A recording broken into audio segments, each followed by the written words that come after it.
ಮಾರಾಟ ಮಾಡ್ತಕ್ಕಂಥ ಏನು 4 ಬೋರ್ವೆಲ್ಗಳಿವೆ, 4 ಕಡೆ ಇವೆ ಪಾಯಿಂಟ್ಗಳು, ಅವುಗಳನ್ನು ತಕ್ಷಣವೇ ನಿಲ್ಲಿಸಬೇಕಂತಕ್ಕಂಥದ್ದು. ಯಾಕಂದರೆ ಇದರಿಂದ ಪ್ರತಿಯೊಬ್ಬರ ಮನೆಯಲ್ಲಿಯೂ ಸಹಿತ, ಹೀರಾಪುರ ಸಮಸ್ತ ನಾಗರಿಕರ ಮನೆಯಲ್ಲೂ ಸಹಿತ ಅಂತರ್ಜಲ ಮಟ್ಟ ಕುಸಿದು ಸುಮಾರು ಕೊಳವೆ ಬಾವಿಗಳಲ್ಲಿ ನೀರು ಬರದೇ ಇರತಕ್ಕಂಥದ್ದು ನೋಡ್ತಾ ಇದ್ದೀವಿ.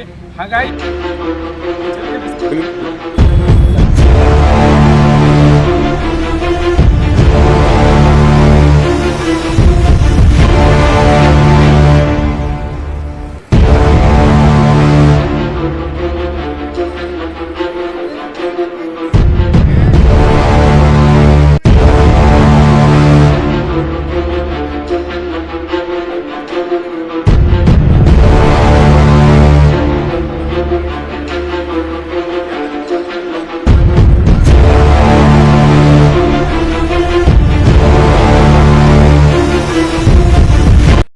ಹೇಳೋಣ ಸ್ಟಾರ್ಟ್.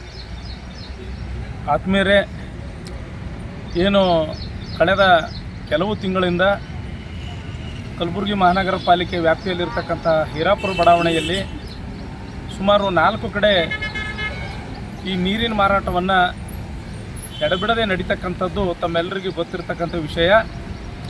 ನಾವು ಈ ಮಾಧ್ಯಮದ ಮೂಲಕ ಸಂಬಂಧಪಟ್ಟಿರ್ತಕ್ಕಂಥ ಮಹಾನಗರ ಪಾಲಿಕೆಯ ಆಯುಕ್ತರಿಗೆ ಮತ್ತು ಅಧಿಕಾರಿಗಳಲ್ಲಿ ಒಂದು ಮನವಿಯನ್ನು ಏನು ಮಾಡ್ತಾ ಇದ್ದೀವಿ ಅಂತಂದರೆ, ಈಗಾಗಲೇ ಮಳೆ ಸಮಯಕ್ಕೆ ಬಾರದೇ ಇರುವುದರಿಂದ ಹೀರಾಪುರ ಬಡಾವಣೆಯಲ್ಲಿರ್ತಕ್ಕಂಥ ಸರ್ಕಾರಿ ಏನು ಕೊಳವೆ ಬಾವಿಗಳಿವೆ ಮತ್ತು ಸಾರ್ವಜನಿಕರ ಕೊಳವೆ ಬಾವಿಗಳೇನಿವೆ, ಅಂತರ್ಜಲ ಮಟ್ಟ ತೀವ್ರವಾಗಿ ಒಂದು ತಳಮಟ್ಟದಲ್ಲಿ ಹೋಗಿರ್ತಕ್ಕಂಥದ್ದಿದೆ.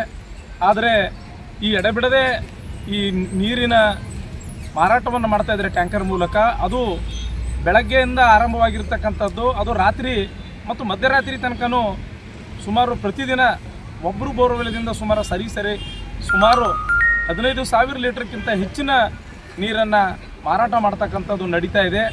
ಆದರೆ ಈಗಾಗಲೇ ಸಂಬಂಧಪಟ್ಟಿರ್ತಕ್ಕಂಥ ಅಧಿಕಾರಿಗಳಿಗೆ ಈ ಕುರಿತು ನಾವು ಮನವಿಯನ್ನು ಮಾಡಿದ್ವಿ.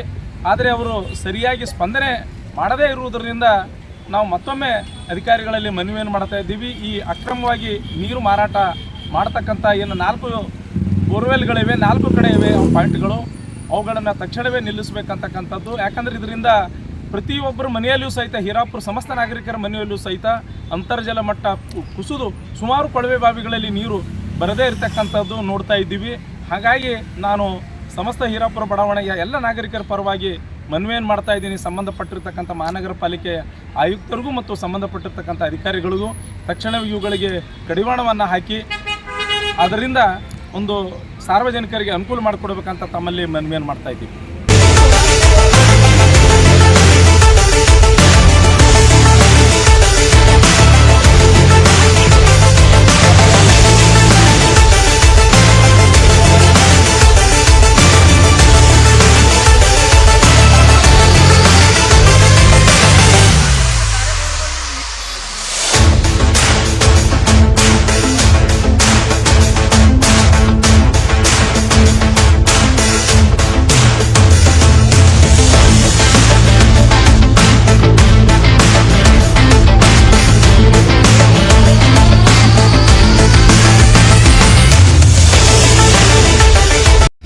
ಈ ಅಕ್ರಮವಾಗಿ ನೀರನ್ನು ಮಾರಾಟ ಮಾಡ್ತಕ್ಕಂಥ ಸಂದರ್ಭದಲ್ಲಿ ಟ್ಯಾಂಕರ್ ಗಾಡಿಗಳೇನಿವೆ ಅದು ಹೀರಾಪುರದ ಮುಖ್ಯ ರಸ್ತೆ ಮೇಲೆ ಇರುವುದರಿಂದ ಸುತ್ತಮುತ್ತಲಿನ ಪ್ರದೇಶದಲ್ಲಿ ಅದು ಮುಖ್ಯ ರಸ್ತೆಯ ಮೇಲೆ ಸಾರ್ವಜನಿಕರು ಓಡಾಡಲಿಕ್ಕೆ ಮತ್ತು ಮಕ್ಕಳು, ವೃದ್ಧರು ಮತ್ತು ಮಹಿಳೆಯರು ಒಂದು ಓಡಾಡಲಿಕ್ಕೆ ತುಂಬ ಅನಾನುಕೂಲವಾಗ್ತಾ ಇತ್ತು. ಅದಕ್ಕಾಗಿ ಈ ಟ್ಯಾಂಕರ್ಗಳನ್ನು ತಕ್ಷಣವೇ ನಿಲ್ಲಿಸಬೇಕಂತಕ್ಕಂಥದ್ದನ್ನು ನಾವು ಅಧಿಕಾರಿಗಳಲ್ಲಿ ಮನವಿಯನ್ನು ಮಾಡ್ತಾ ಇದ್ದೀವಿ.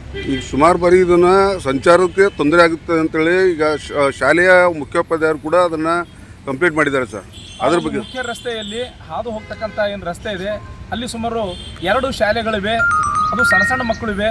ಆ ಶಾಲೆಗಳ ಮಕ್ಕಳು ರಸ್ತೆ ಪಕ್ಕದಲ್ಲಿ ಹೋಗುವಾಗ ಮತ್ತು ರಸ್ತೆ ದಾಟುವಾಗ ಅನೇಕ 2-3 ಕಡೆ ಅನಾಹುತಗಳನ್ನಾಗಿರ್ತಕ್ಕಂಥದ್ದಿದೆ. ಈ ಕುರಿತಾಗಿರ್ತಕ್ಕಂಥ ಒಂದು ಸಂಚಾರಿ ಪೊಲೀಸರಾಗಿರ್ಬೋದು ಅಥವಾ ಸಂಬಂಧಪಟ್ಟಿರ್ತಕ್ಕಂಥ ಪೊಲೀಸ್ ಇಲಾಖೆಯವರಾಗಿರ್ಬೋದು ಆ ಮಕ್ಕಳ ಓಡಾಟಕ್ಕೆ ಇದು ಅಡೆತಡೆ ಆಗ್ತಾ ಇದೆ. ಮಕ್ಕಳಿಗೆ ಯಾವುದೇ ಅನಾಹುತ ಆಗಬಾರ್ದು ಅಂತ ತಿಳ್ಕೊಂಡು ಶಾಲೆಯ ಮುಖ್ಯ ಗುರುಗಳು ಸಹಿತ ಒಂದು ಸಂಬಂಧಪಟ್ಟಿರ್ತಕ್ಕಂಥ ಇಲಾಖೆಗೆ ಒಂದು ಮನವಿಯನ್ನು ಕೊಟ್ಟಿರ್ತಕ್ಕಂಥದ್ದಿದೆ. ಅದಕ್ಕಾಗಿ ನಾವು ಈ ಎಲ್ಲವನ್ನು ಉದ್ದೇಶವನ್ನು ಇಟ್ಕೊಂಡು ಸಾರ್ವಜನಿಕರ ಪರವಾಗಿ ಮನವಿಯನ್ನು ಮಾಡ್ತಾ ಇದ್ದೀವಿ. ತಕ್ಷಣವೇ ಈ ಅಕ್ರಮ ನೀರು ಮಾರಾಟವನ್ನು ನಿಲ್ಲಿಸಬೇಕು ಅಂತಕ್ಕಂಥದ್ದನ್ನು ಮೂಲಕ ಮನವಿ ಮಾಡ್ತಾ ಇದ್ದೀನಿ.